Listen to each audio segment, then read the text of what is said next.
d'immenses colonnes de vent tombées du ciel qui se déplacent à grande vitesse, emportant tout sur leur passage. J'ai été soulevé dans les airs, mes lunettes se sont envolées, il y a eu un énorme bruit et le plafond m'est tombé dessus. Les tornades sont des forces de la nature que rien ne peut arrêter. Il est hors de question d'affronter un monstre pareil, un phénomène aussi destructeur qu'une tornade. Grâce à la science, on sait aujourd'hui que ces tourbillons de vent géants se créent au cœur des orages les plus violents. Quand des masses d'air à la température et à l'humidité différentes se rencontrent, quand les vents d'altitude peuvent souffler à la vitesse d'un TGV, les conditions sont réunies pour créer des monstres à la force terrifiante. Les vents les plus forts à la surface de la Terre possible ont lieu dans les tornades. Les tornades peuvent prendre les formes les plus incroyables, comme celle de trompes d'eau au-dessus des océans. Sur Terre, leur puissance est inégalée. À l'intérieur du tourbillon des plus grosses d'entre elles, les vents peuvent tourner à près de 500 km à l'heure. Pire, un même orage peut produire en même temps plusieurs tornades sur quelques kilomètres. Quelles en sont les formes les plus extrêmes? Nous nous rendrons d'abord aux États-Unis, un des endroits qui connaît le plus de tornades chaque année. Aux États-Unis, il y a environ 1200-1300 tornades chaque année. Dans la Tornado Alley, nous découvrirons comment se forment ce que les spécialistes appellent des F5, les plus puissantes tornades jamais mesurées. Et ce grâce à l'exemple de la tornade de Moore en mai 2013, qui a détruit en moins d'une heure près de 1200 bâtiments et tué 24 personnes, faisant 2 milliards de dollars de dégâts. Quand vous la voyez descendre la rue et tout déchiqueter, vous vous dites « ça y est, je vais mourir ». Nous verrons ensuite que les tornades frappent dans de nombreux endroits sur la planète, mais aussi en France. Ainsi, en août 2008, un tourbillon gigantesque a ravagé la petite ville de Haumont, dans le Nord. C'est un phénomène qui mesurait entre 70 et 100 mètres au plus large, qui se déplaçait à près de 100 km/h. Vous sortez de chez vous, vous arrivez, vous voyez ce phénomène qui arrive. Honnêtement, il n'y a plus rien à faire. Grâce à la science, nous comprendrons comment une tornade peut soulever un camion, mais aussi envoyer des débris à plusieurs centaines de kilomètres. On a déjà vu des tornades qui ont produit des projections d'objets telles qu'une clé plantée dans des murs en briques. Enfin, nous découvrirons un phénomène encore plus inquiétant et de plus en plus courant aux États-Unis, les outbreaks. On peut aller parfois jusqu'à plusieurs centaines de tornades en quelques jours. Des centaines de tornades qui ravagent en même temps un territoire quand les conditions idéales sont réunies. Puissance, vitesse et destruction, sur le terrain, des scientifiques cherchent à comprendre ces phénomènes pour tenter d'en limiter l'impact. Reste à savoir si un jour nous pourrons les prévoir pour s'en prémunir.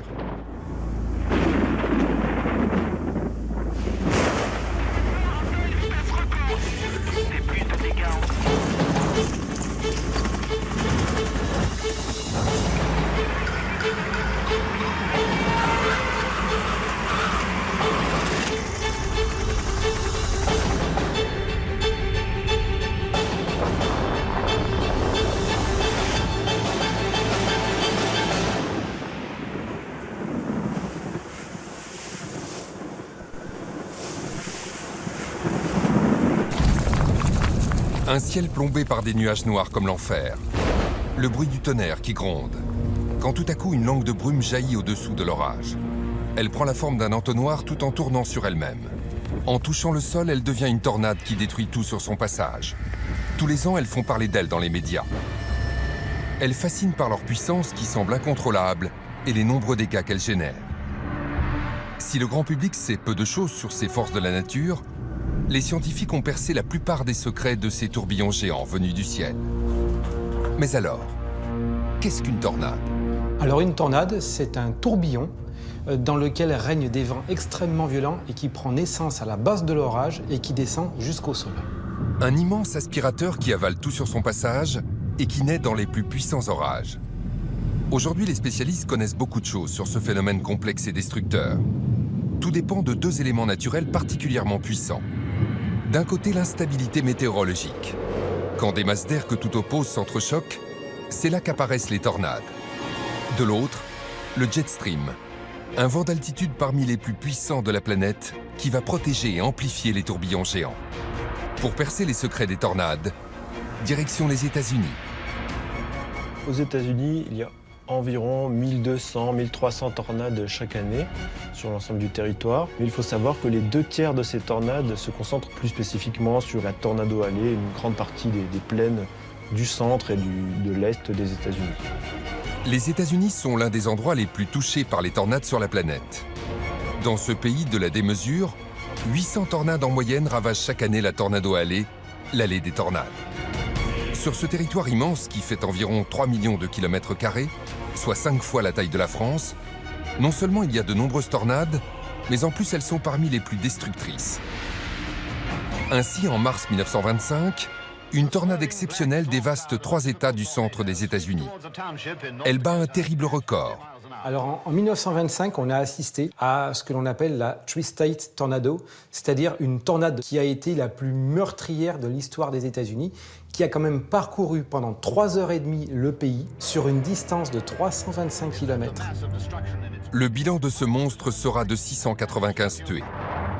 Le 3 mai 1999, de multiples vortex se déclenchent, dont une tornade géante où seront relevés les vents les plus rapides mesurés sur Terre. 484 km/h.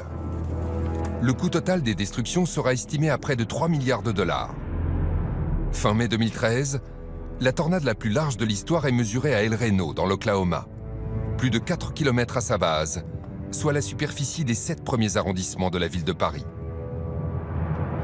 Quand on l'apercevait, beaucoup de gens ne se rendaient même pas compte que c'était une tornade, tellement elle était large. On pensait à une espèce de colonne de grêle ou une pluie extrêmement intense. Et il y avait des petits points qui montaient, c'était les phares des voitures qui avaient été aspirés et qui étaient rejetés sur les bords de la tornade. Alors qu'est-ce qui explique ces phénomènes et leur violence dans cette zone si précise des États-Unis? La Tornado Alley regroupe tous les ingrédients pour créer les pires orages créateurs de tornades. Elle est le lieu de rencontre de plusieurs masses d'air que tout oppose. C'est d'une part l'air chaud et humide qui remonte du golfe du Mexique, d'autre part de l'air moins chaud et sec qui vient de la partie sud des Rocheuses, et puis de l'air froid en provenance du Canada ou du nord des Rocheuses qui arrive par le nord-ouest.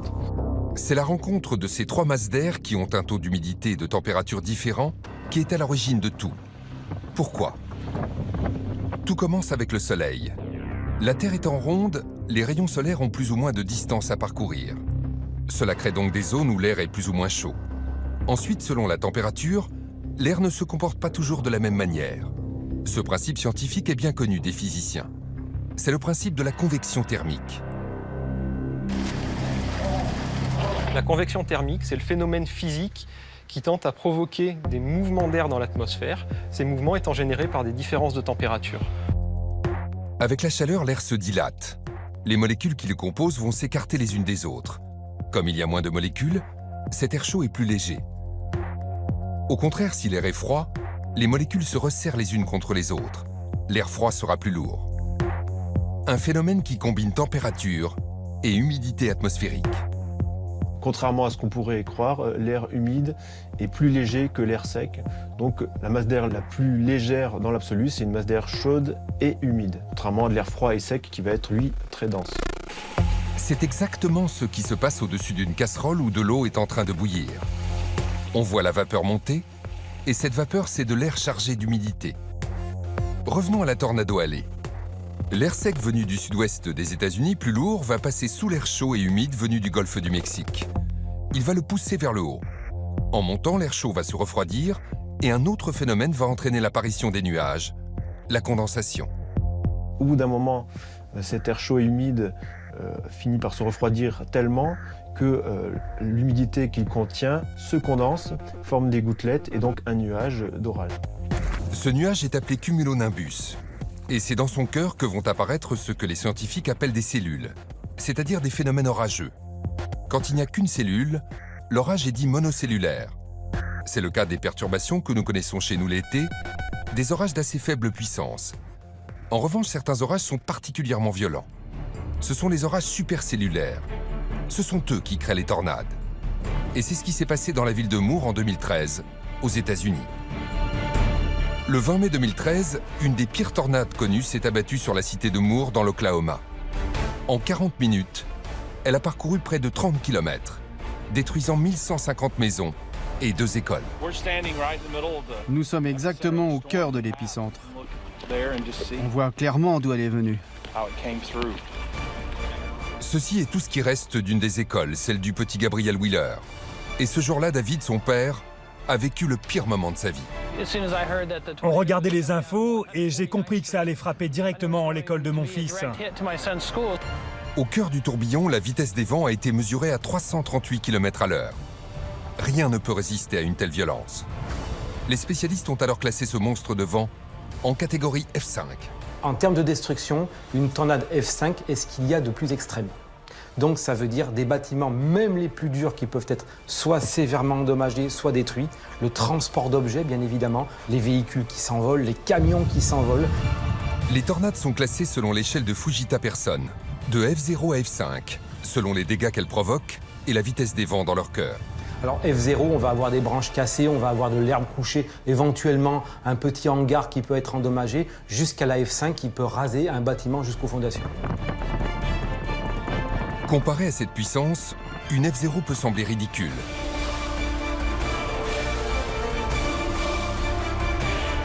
Pourtant, avec des vents soufflant jusqu'à 137 km/h, elle est au niveau d'une violente tempête.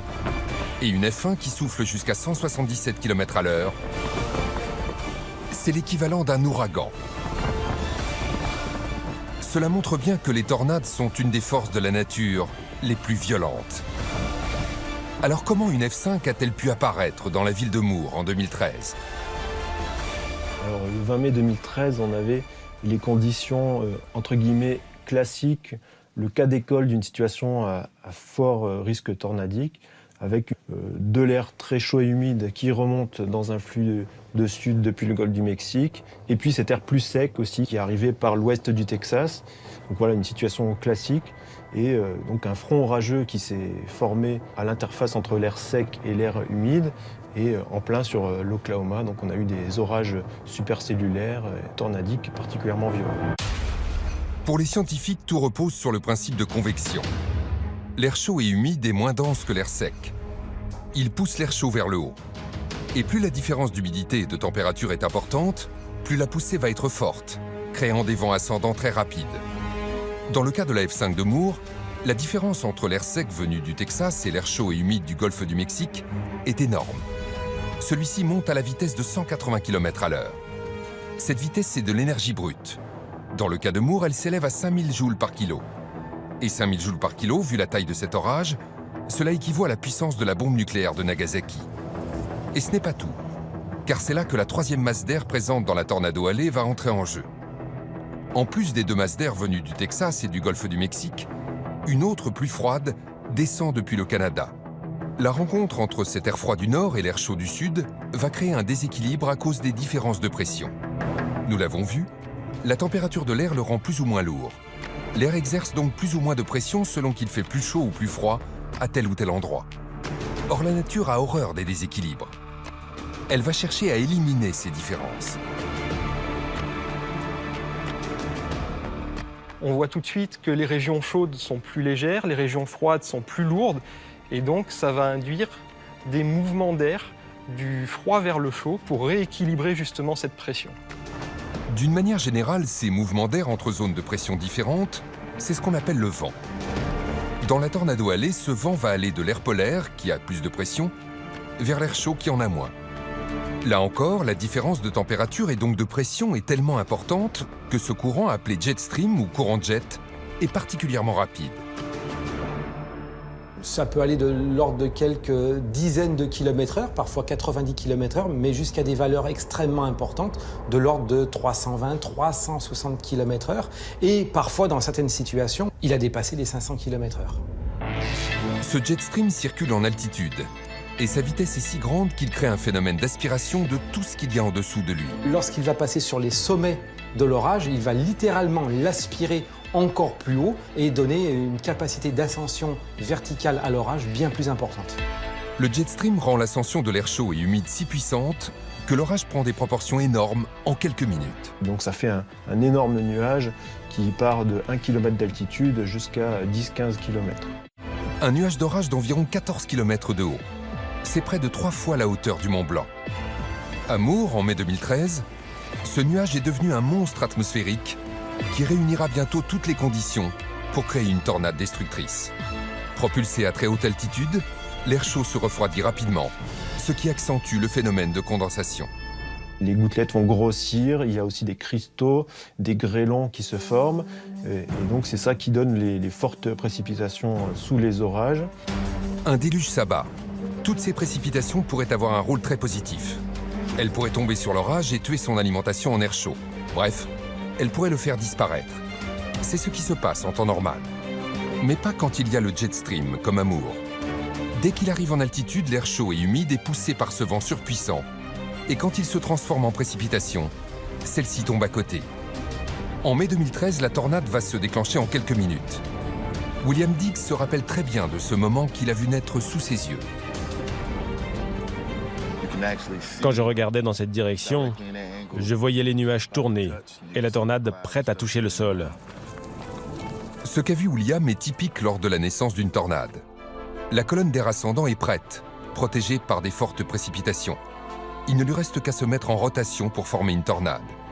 Et pour que cela arrive, il faut qu'un autre phénomène lié au vent se produise, ce que les scientifiques appellent le cisaillement de vent. Avant la naissance proprement dit de la tornade, l'orage lui-même va se mettre en rotation. Comment?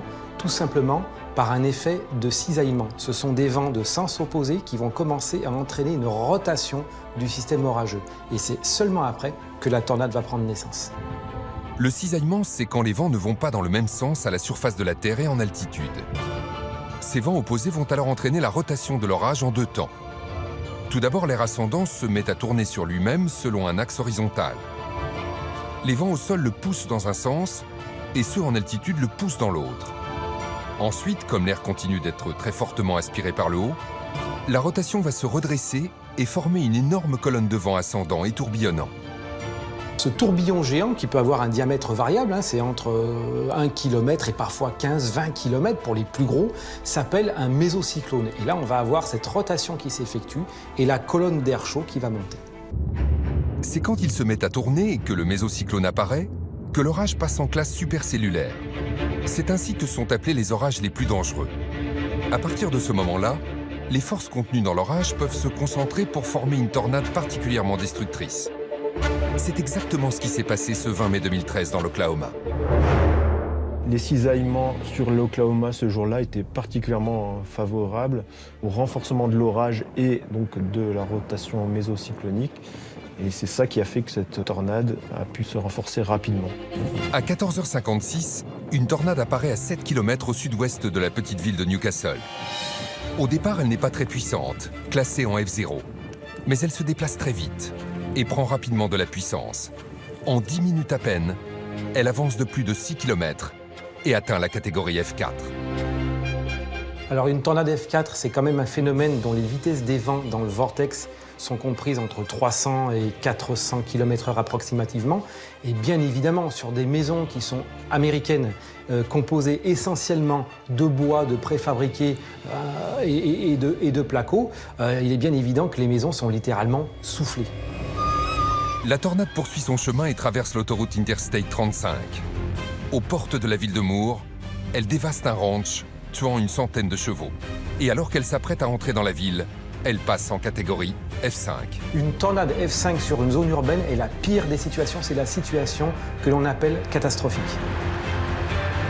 Ça veut dire que là, elle va augmenter en puissance, bien évidemment, mais aussi elle va se nourrir de tous les objets qu'elle absorbe et qu'elle va en fait éjecter alentour. Donc autant de projectiles mortels ou potentiellement en capacité de blesser gravement les gens. Et puis elle va bien entendu passer sur des zones urbanisées, donc faire considérablement exploser le nombre de victimes.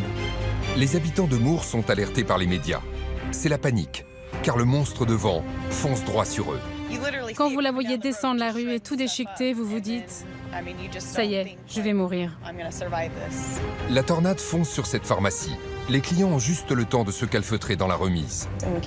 On entendait la tornade arriver et on a senti dans nos oreilles un changement de pression et on entendait les débris en train de tout casser. La tornade arrache tout sur son passage, câbles et transformateurs compris. Elle passe heureusement juste à côté de la pharmacie. Après avoir rasé les premiers quartiers, la tornade se dirige droit sur l'école du fils de David Wheeler. Dès que j'ai appris qu'elle allait du côté de son école, j'ai foncé.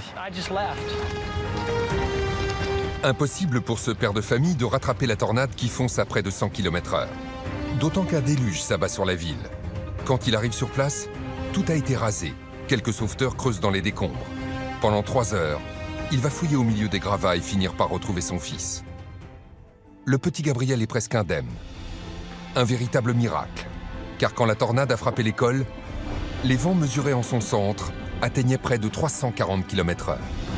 C'était horrible, c'était très dur. J'ai cru que j'allais mourir. J'ai été soulevé dans les airs, mes lunettes se sont envolées, il y a eu un énorme bruit et le plafond m'est tombé dessus. En quelques minutes, 24 personnes ont été tuées, dont 6 dans cette école. Un autre établissement va être rasé et 1150 maisons vont être détruites. Pour les témoins du phénomène, la tornade de Moore restera comme une catastrophe d'une rare violence. Je l'ai vue partir au loin. Elle était énorme. Aussi grosse que l'immeuble qui est devant moi. Au final, le coût des dégâts occasionnés dépasse les 2 milliards de dollars. Ce n'est que 8 km plus loin, à l'est de la ville, que la tornade va finir par disparaître, laissant derrière elle un champ de ruines et de dévastation. Voilà pour les tornades qui dévastent le centre des États-Unis chaque printemps. Si elles sont les plus médiatisées, ce ne sont pas les seules sur la planète. Loin de là. De vastes zones du monde peuvent connaître des tornades, mais avec des fréquences ou des probabilités plus ou moins fortes. Pour qu'il y ait des tornades, il faut des orages. Ce n'est pas là où il y a le plus d'orages sur la Terre, les régions équatoriales, qu'il y a le plus de tornades, car l'autre facteur indispensable est absent. Il n'y a pas de jet stream. Le jet stream favorable à la formation des tornades, on va le trouver principalement en périphérie des zones subtropicales. Les zones subtropicales entourent l'équateur, formant ainsi une vaste bande de terre de plusieurs milliers de kilomètres. Les pays les plus touchés par les tornades sont tous à la limite de cette zone. Il y a bien sûr les États-Unis, mais aussi en dessous il y a l'Argentine, l'Afrique du Sud et l'Australie. Et au-dessus le Japon, la Chine, l'Inde et surtout le Bangladesh. En 1989 au Bangladesh, une tornade, la plus meurtrière de l'histoire répertoriée à ce jour, a fait quand même 1300 victimes.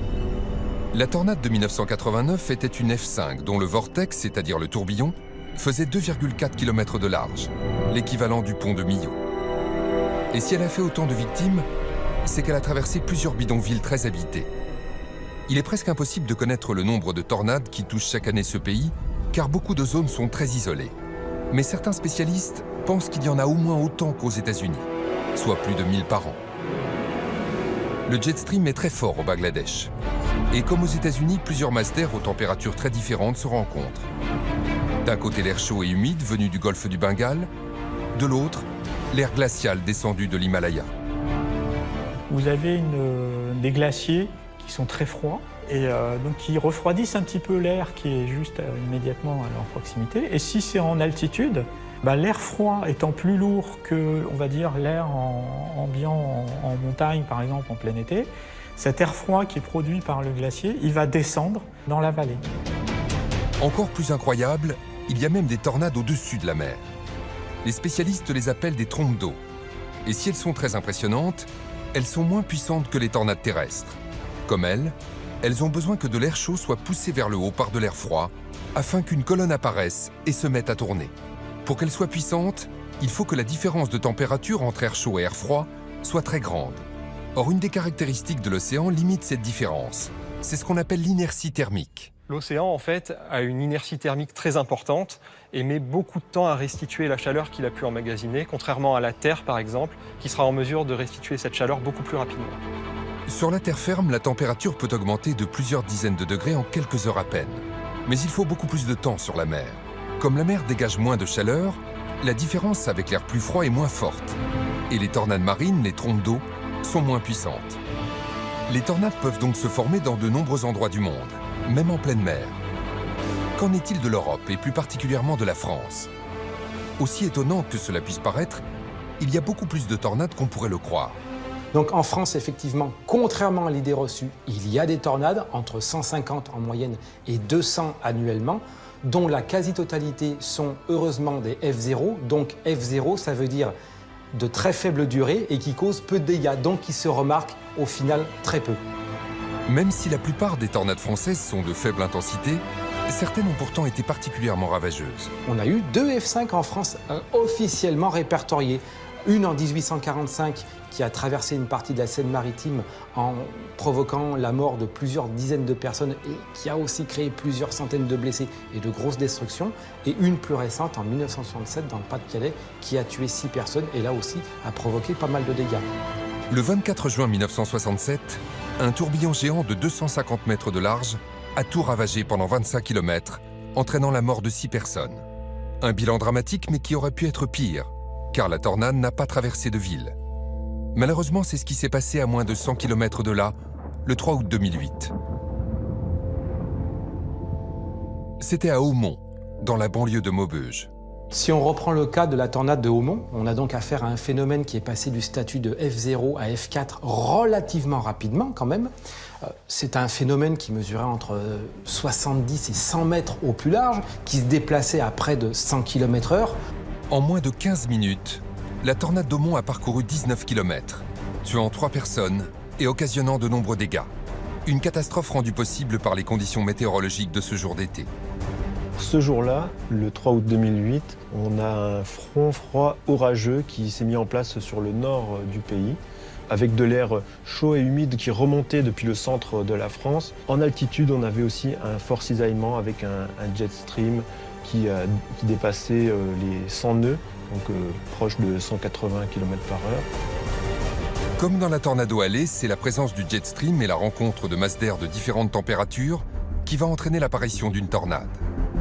Dans la région, de l'air froid venu d'Angleterre et de l'air chaud en provenance de la Méditerranée se rencontrent couramment. C'est ce qui explique que les tornades les plus dangereuses dans notre pays ont généralement lieu sur la même partie du territoire français, le nord et le nord-ouest. Ce jour-là, c'est en fin de journée que se forme le mésocyclone. L'air chaud se met à monter, poussé par l'air froid venu d'Angleterre. Puis le courant d'air chaud se met en rotation sous l'effet du jet stream. Cette énorme colonne de vent ascendant est pour l'instant assez loin au-dessus du sol, à environ 6 km d'altitude. Comme aux États-Unis, poussé par l'air froid et aspiré par le passage du jet stream, l'air qui monte en tourbillonnant va gagner en vitesse. Il va finir par aller tellement vite qu'une paroi invisible commence à se former. C'est la naissance d'un tube. La zone tourbillonnaire qui forme un tube, ça se comporte comme une cloison en définitive. C'est presque étanche en fait entre ce qui se passe à l'intérieur du tube et à l'extérieur. Dans ce tube devenu presque étanche, l'augmentation de la vitesse va entraîner un autre phénomène qui est la base de l'apparition d'une tornade. Le tube va devenir de plus en plus fin. Pourquoi ? À cause d'une des règles de base de la physique. Dès lors que la vitesse de rotation augmente, le diamètre du tourbillon diminue. Cette règle, c'est ce que les scientifiques appellent la conservation du moment cinétique. La conservation du moment cinétique, c'est une propriété physique que l'on rencontre par exemple dans le patinage artistique. Prenons l'exemple d'un patineur artistique qui tourne sur lui-même avec les bras écartés. Dès lors qu'il va rapprocher les bras de son axe de rotation, il va se mettre à accélérer. Et dès qu'il réécarte les bras, sa vitesse de rotation ralentit. C'est une loi physique universelle. Dans tout mouvement circulaire, le rapport entre la vitesse de rotation et le diamètre est toujours le même. Pour la tornade, si la vitesse augmente, le diamètre du tuyau, qu'on appelle le tuba, diminue. Plus il devient fin, plus il s'étend vers le bas. Pour conserver la matière, si le diamètre diminue, nécessairement, il va devoir prendre plus d'ampleur dans l'autre direction, c'est-à-dire s'allonger. La tornade est née. Elle va se former en quelques secondes. Le tuba, on commence à le voir apparaître sous la base du nuage et progressivement il va s'étirer. Même si le mouvement est de bas vers le haut, on voit le tuba de plus en plus se former en se rapprochant du sol.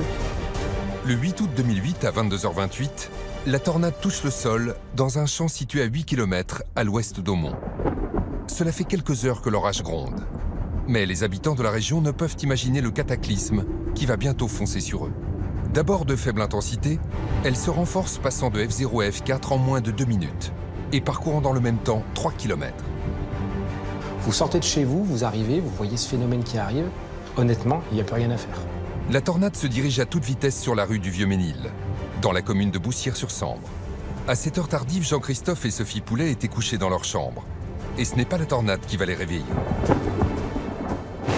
On avait l'impression que le ciel était tout blanc, tout jaune, vraiment. Et c'est ce qui m'a réveillée, moi, la lumière. Donc je me suis levée pour fermer la fenêtre de ma chambre. Bien sûr, qui dit orage dit éclair. Et si la luminosité est aussi forte, c'est que ces éclairs se réfléchissent sur les parois de la tornade. Mais tout va trop vite. Pour le couple, ce soir-là, pas le temps de reconnaître ce qui arrive droit sur eux.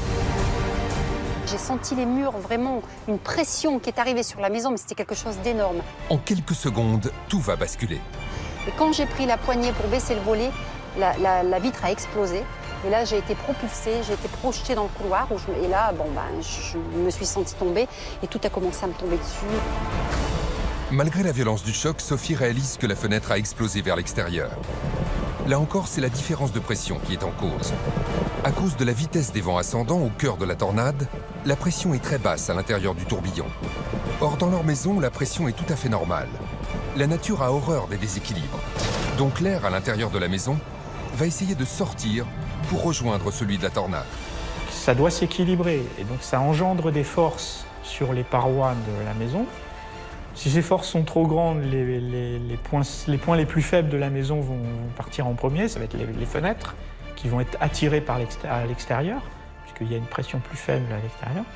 Et puis si c'est vraiment trop fort, la maison ne va pas avoir le temps de réagir. Enfin, même les fenêtres cassées, ça va se passer trop vite et donc ça va arracher aussi la partie solide, les murs de la maison.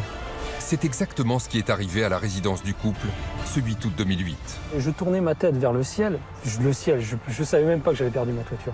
Et d'un seul coup, je voyais tous les murs s'arracher comme on peut arracher un beefsteak.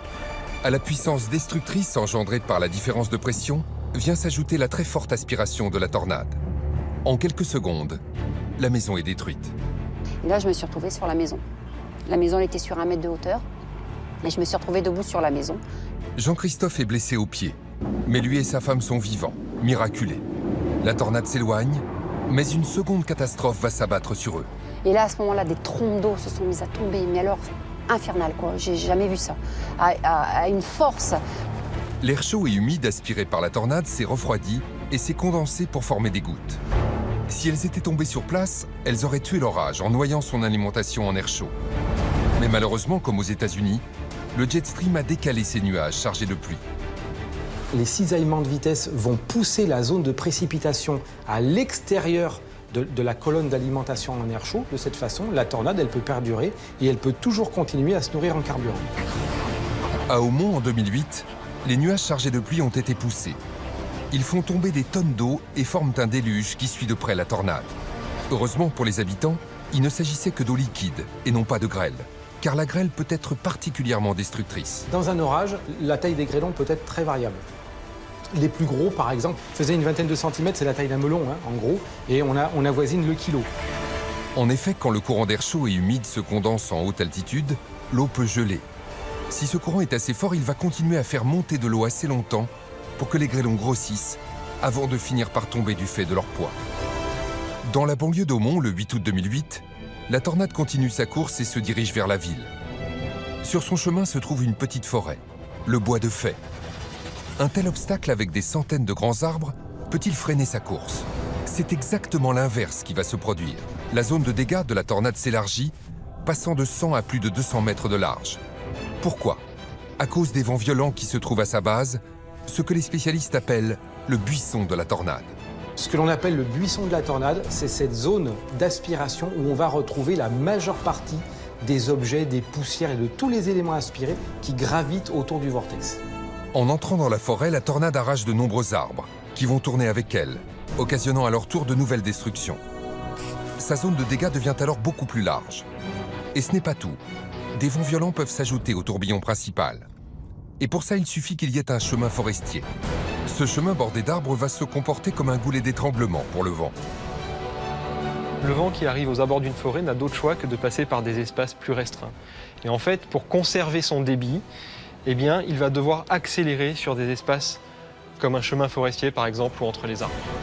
Il y a moins d'espace pour passer, mais autant de molécules d'air. Celles-ci vont donc forcer le passage en accélérant. Dans le bois, des centaines d'arbres sont déracinés. Pour d'autres, leurs troncs semblent avoir été torsadés et en partie arrachés. Un phénomène spectaculaire qui, là encore, s'explique parfaitement par la science. La caractéristique des tornades, c'est quand même que c'est un phénomène très localisé avec des très grandes vitesses de vent. Et donc ça veut dire qu'en très peu de distance latéralement, vous allez avoir une très grande variation de la vitesse du vent. Concrètement, cela veut dire qu'un côté de l'arbre se retrouve au cœur de la tornade avec des vents à plus de 300 km/h. Alors que l'autre sera en dehors, là où les vents sont beaucoup moins rapides. Résultat, la force appliquée d'un côté sera beaucoup plus importante que de l'autre, faisant tourner l'arbre sur lui-même. C'est souvent ce qu'on a tendance à faire si on veut arracher une herbe ou un truc comme ça. Si vous tirez juste vers le haut, c'est assez dur. Mais si vous, en plus, vous tournez, vous allez l'arracher beaucoup plus facilement. Sortie du bois, la tornade est au maximum de sa puissance quand elle entre dans la ville d'Hautmont.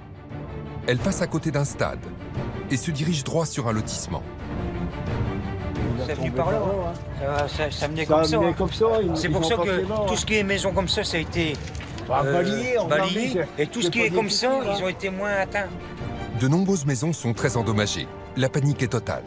D'autant que le tourbillon géant fait un bruit assourdissant. Un sifflement comme un mirage qui passait. Vous avez cru un avion, un mirage. Ça sifflait fort, ça sifflait. Il y a eu même des explosions. Bien sûr, la tornade arrache les câbles électriques, ce qui entraîne des explosions. Mais la tornade elle-même produit un son, un grondement parmi les plus graves émis sur Terre. Les sons émis par une tornade donc, sont proches des infrasons.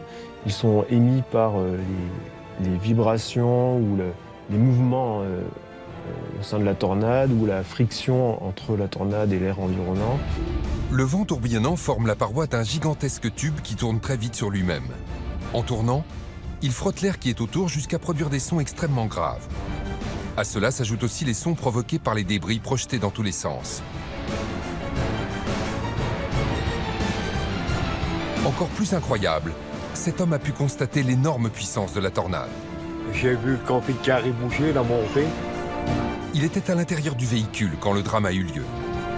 J'ai vu que j'étais soulevé en hauteur, puis après il a redescendu et je suis retombé, donc il est retombé par terre. La tornade a réussi à soulever un camping-car de plusieurs tonnes. C'est logique car, comme l'expliquent les scientifiques, à l'intérieur il y a une très forte aspiration due à la pression très basse. Donc ça agit en fait comme un aspirateur. Les cloisons du tube, c'est l'air en rotation, mais au milieu, vous avez une dépression. Donc on peut très bien aspirer tout un tas d'objets, et selon la force de la tornade, on va aspirer des plus ou moins gros objets. Heureusement, le camping-car retombe rapidement au sol. Son propriétaire a eu beaucoup de chance, car des très grosses tornades peuvent projeter des voitures, voire des camions sur plusieurs centaines de mètres. Encore plus impressionnant, des objets peuvent aller beaucoup plus loin si la tornade est assez forte pour les aspirer jusqu'au jet stream. Si un objet est aspiré, par exemple, par la tornade au niveau des vents d'altitude, ça va permettre à cet objet de voyager sur de grandes distances.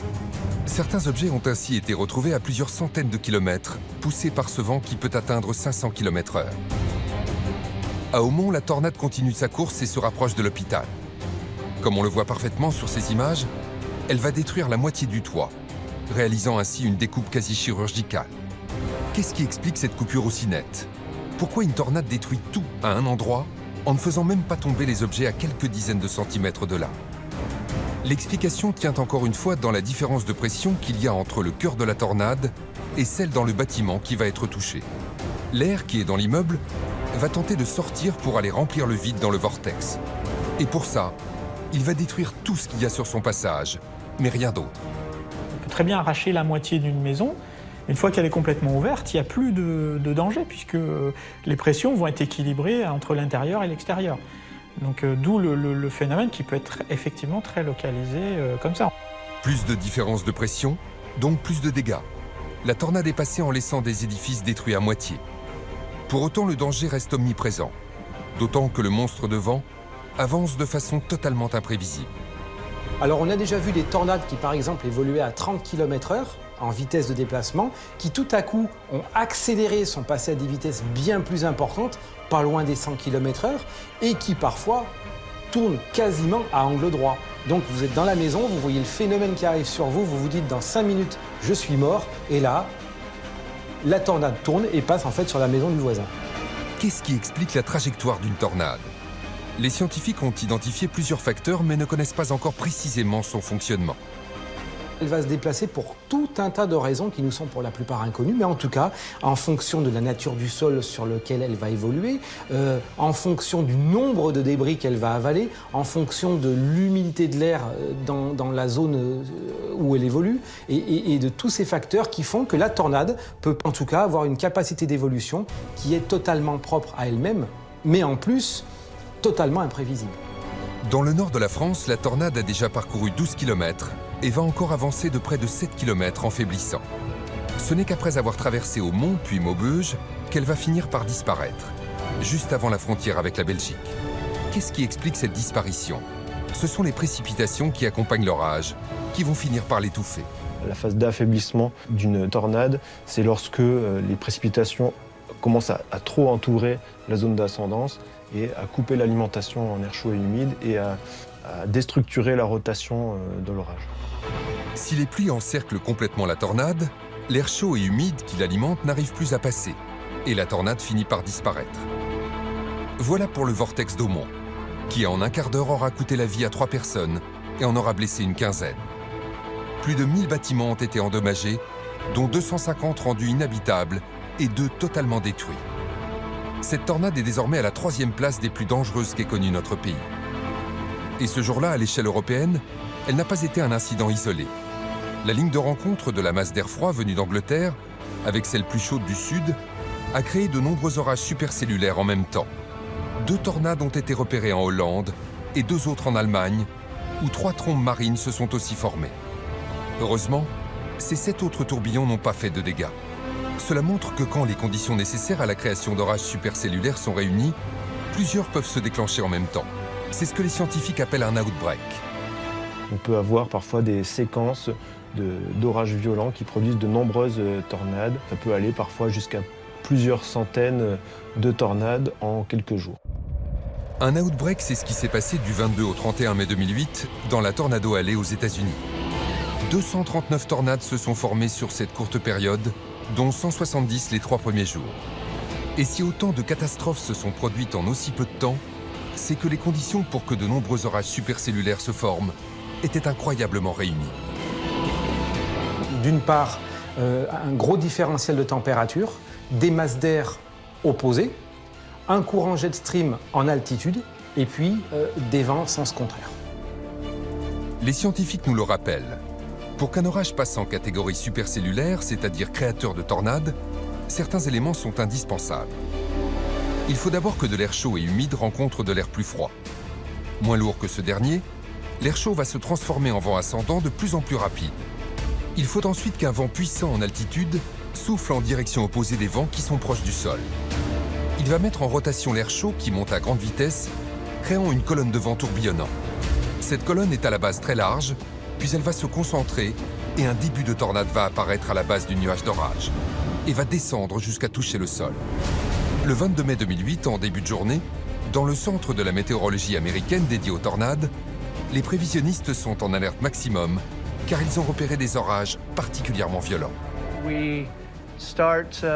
Souvent, on voit arriver ces systèmes orageux une semaine à l'avance, grâce à nos modèles. On connaît ces phénomènes et on sait qu'ils sont annonciateurs de conditions très dangereuses. Vu qu'il y a plus de 800 tornades qui s'abattent chaque année dans la Tornado Alley, un système d'alerte très performant a été mis en place par les scientifiques. Des messages se mettent à tourner en boucle sur les radios de 5 États, et notamment dans la petite ville de Windsor, dans le Colorado. Ce jour-là, Maggie Barnhill n'a pas écouté la radio. Elle n'a aucune conscience de ce qui se prépare. En fin d'après-midi, sa vie va basculer en quelques instants. On venait de rentrer, j'avais pris mon fils à l'école.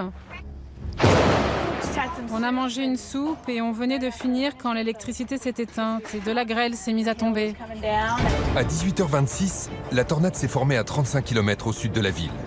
Elle est accompagnée de très fortes précipitations sous la forme de grêlons énormes, de la taille d'une balle de baseball. Il faut savoir quand même qu'un grêlon, au-delà de 6 cm de diamètre, est potentiellement létal. Quand il va descendre, il peut tomber à des vitesses qui avoisinent les 180-190 km/h. Ce n'est pourtant pas ce qu'il va y avoir de plus destructeur, car la tornade qui vient de se former fait partie de la catégorie la plus dangereuse, ce que les scientifiques appellent les multivortex. Les tornades multivortex, ça peut aller jusqu'à typiquement 2 à 5 petits vortex secondaires qui se développe au sein d'un vaste vortex. Imaginez qu'à l'intérieur de la tornade de Windsor, il y a d'autres tornades plus petites. On pourrait croire que ces tourbillons ne peuvent pas faire grand-chose de plus que le vortex principal. Détrompez-vous. Les vents les plus forts ont été mesurés au cœur d'une tornade, une multivortex. Et là, au cœur d'un vortex secondaire, la vitesse a été mesurée à 484 km/h. Une vitesse de près de 500 km/h. Si les petits vortex sont limités par leur taille, leur puissance de destruction est incroyable. Pourquoi ? Car la vitesse à laquelle ils tournent sur eux-mêmes va être démultipliée par celle du vortex principal. L'énergie de rotation d'ensemble de la tornade principale, ils arrivent à la concentrer sur une échelle plus réduite, mais donc avec une très forte intensité. Les spécialistes estiment que cela peut ajouter jusqu'à 160 km/h au vent tourbillonnant. À Windsor, quand la tornade arrive sur la maison de Maggie, la mère de famille réagit en quelques secondes. La grêle a détruit la terrasse, puis les chaises se sont envolées. J'ai dit, il faut y aller. J'ai pris mon fils et on est descendu à la cave. On était à peine arrivés en bas que les vitres ont explosé. Si Maggie et son fils sont encore en vie aujourd'hui, c'est qu'elle a eu le meilleur réflexe possible à ce moment-là. Dans le cas où un phénomène de ce type, donc une tornade F4 avec une telle vitesse et une telle rapidité de progression va arriver vers soi, la seule solution est de trouver de toute façon un abri sous terre, une cave. En cas de tornade, les bâtiments explosent de l'intérieur vers l'extérieur car la basse pression dans le vortex fait un appel d'air très fort, mais pas sous terre.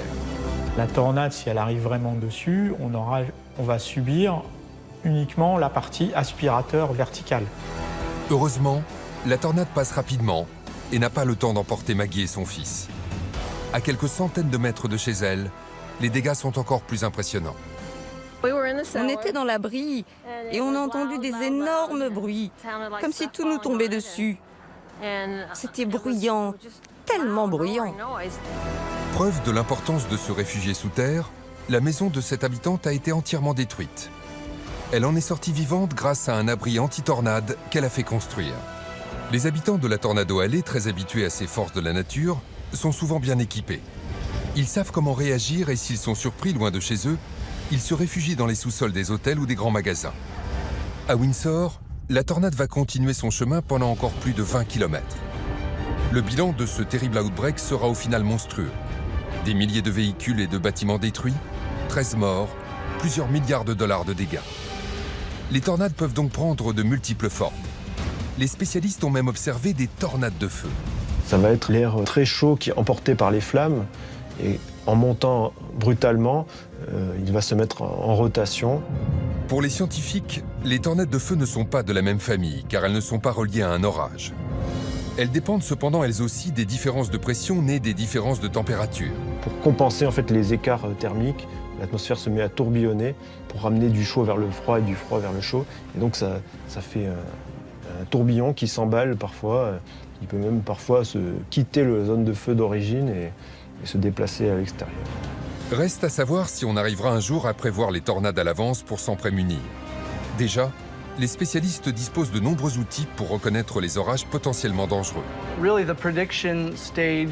Nos moyens de prévision dans ces catastrophes évoluent en permanence. Il est très important pour nous d'utiliser tous les outils que nous avons, les données radars, les satellites, les agents sur le terrain. Sur le terrain, les plus connus sont les chasseurs de tornades qui informent les services météorologiques américains. Mais vu le danger que cela représente, on développe de nouveaux moyens permettant de mesurer à distance ce qui se passe dans un orage supercellulaire. L'outil principal, c'est le radar Doppler. Un radar Doppler va envoyer des ondes en direction des nuages. Ces ondes vont se réfléchir, rebondir sur les petites gouttelettes d'eau, sur les cristaux de glace qui sont présents dans les nuages. En rebondissant, les ondes vont revenir au radar en fournissant un certain nombre d'informations. Les spécialistes peuvent par exemple calculer la distance à laquelle se trouve la tornade en se basant sur le temps de trajet aller-retour de l'onde. Ils vont même plus loin grâce au principe scientifique qui a donné le nom au radar, ce qu'on appelle l'effet Doppler. L'effet Doppler est un phénomène physique dont on a tous fait l'expérience dans la vie quotidienne. Lorsqu'une ambulance se rapproche de nous, le son qu'elle émet nous apparaît aigu. Quand elle arrive à notre hauteur puis s'éloigne de nous, la perception que l'on a est un son plus grave. Ce que l'on constate, c'est que la fréquence de l'onde sonore n'est pas la même si l'objet se rapproche de nous ou s'éloigne de nous. En analysant les différences de fréquence des ondes récupérées par le radar, les scientifiques peuvent savoir dans quelle direction la tornade se déplace et à quelle vitesse. Grâce au radar Doppler, mais aussi grâce aux ballons-sondes envoyés dans les orages ou aux modélisations numériques, les scientifiques en savent de plus en plus sur les tornades. Mais une solution pour s'en prémunir complètement reste aujourd'hui du domaine de la science-fiction. Il est quand même extrêmement difficile de prévoir avec précision une tornade. On peut prévoir l'orage et déterminer plus ou moins le type d'orage et en fonction savoir si cet orage, par exemple une supercellule, a de très grandes chances de donner une tornade. Maintenant, prévoir avec précision une tornade, on n'est absolument pas en mesure de le faire. D'autant plus qu'il y a tout un tas de facteurs qui font que les modèles évoluent constamment. Ne serait-ce que par exemple l'adjonction dans l'atmosphère des centaines de millions de mètres cubes de polluants atmosphériques de toute nature. Les gaz toxiques que nous rejetons en permanence dans l'air brouillent les signaux que peuvent récupérer les scientifiques et modifient aussi les comportements des phénomènes atmosphériques. Leurs effets sur les tornades sont inconnus. Les tornades restent classées parmi les catastrophes naturelles les plus puissantes. Il est hors de question d'affronter un monstre pareil, un phénomène aussi destructeur qu'une tornade. Elles peuvent se déplacer à 100 km/h. Elles sont peuplées des vents les plus rapides de la planète. Sur la Terre comme sur la mer, des dizaines d'entre elles peuvent ravager un territoire au même moment, parfois entourées de précipitations si violentes que des grêlons de la taille d'un melon peuvent tomber du ciel. Elles déchirent des maisons comme des feuilles de papier et projettent des camions à des dizaines de kilomètres. Exactement où et quand cette force de la nature va frapper, les scientifiques ne le sauront peut-être jamais. Une récente étude américaine montre qu'il y a de plus en plus d'outbreaks. Les tornades restent un phénomène extrêmement destructeur.